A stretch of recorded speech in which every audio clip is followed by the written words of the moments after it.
Uhali gani mtazamaji wa UNDTV, asante kwa kuendelea kutufuatilia katika mitandao yetu mbalimbali ya kijamii kuanzia hapa YouTube, kule Instagram, TikTok, bila kusahau Facebook, ambapo huko kote tunatumia UNDTV ama Updates Documentaries TV. Mimi naitwa Salum Ibrahim na siku ya leo bwana, tunazungumza michezo. Na jambo kubwa ambalo tunaliangazia siku ya leo ni kuhusiana na mchezo wa dabi ya Kariakoo ambao ulikuwa pia ni mchezo wa fainali ya kombe la Muungano pale, mchezo ambao ulipigwa pale katika uwanja wa New Amaan Complex Zanzibar. Mchezo huu umefuatiliwa na mashabiki wengi wa soka hapa nyumbani Tanzania, lakini pia hata nje ya mipaka ya Tanzania, mchezo ambao ulipigwa pale katika uwanja New Amaan Complex Zanzibar, na matokeo ya mchezo huu ulitamatika kwa Simba kushinda bao 1-0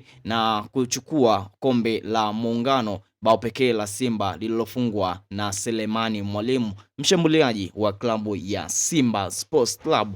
Lakini pia ukiachana na bao hilo ambalo amelifunga Selemani Mwalimu, pia ameibuka kuwa mfungaji bora wa mashindano hayo ya Muungano, akiwa hadi sasa hivi ama baada ya mashindano hayo kutamatika akiwa amefikisha jumla ya mabao 3. Amecheza mechi 3, amefikisha mabao 3, kwa maana kila mechi alikuwa akifunga bao moja.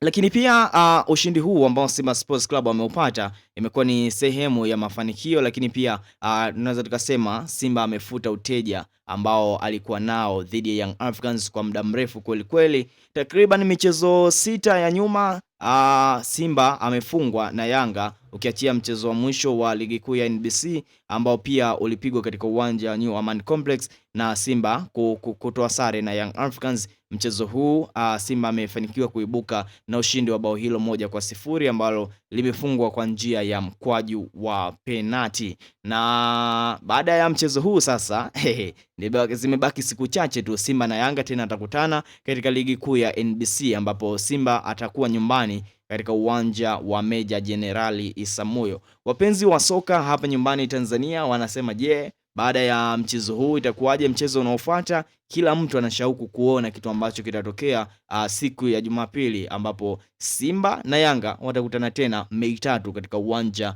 wa Meja Jenerali Isamuhyo. Lakini pia kama nilivyoeleza hapo mwanzo, Selemani Mwalimu amefanikiwa kuwa mfungaji bora wa mashindano hayo, lakini ukiachana na tuzo hiyo kuna tuzo mbalimbali nyingine ambazo zimetolewa, ikiwemo tuzo ya golikipa bora ambayo imeenda kwa Hussein Abel, golikipa wa Simba, akiwa amechukua tuzo hiyo. Amecheza michezo miwili ya mwanzo ambayo yote alifanikiwa kupata clean sheet ama hakuruhusu bao katika michezo hiyo miwili, lakini Rushen Diruk yeye amefanikiwa kuwa mchezaji bora ama MVP wa mashindano hayo ya Muungano Cup 2026, huku mchezaji kijana Mbegu huyu bwana amefanikiwa kuchukua tuzo ya mchezaji bora chipukizi wa mashindano hayo ya Muungano Cup 2026, huku kocha wa Simba Steve Barker yeye akiwa ametunukiwa ile tuzo ya kocha bora wa mashindano ya Muungano Cup 2026.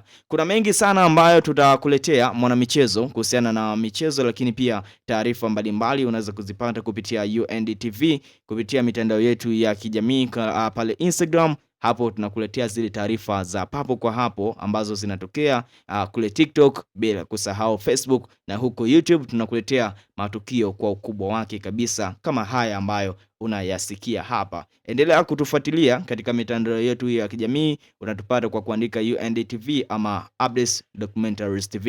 Mimi naitwa Salum Ibrahim, asante sana, mpaka wakati ujao.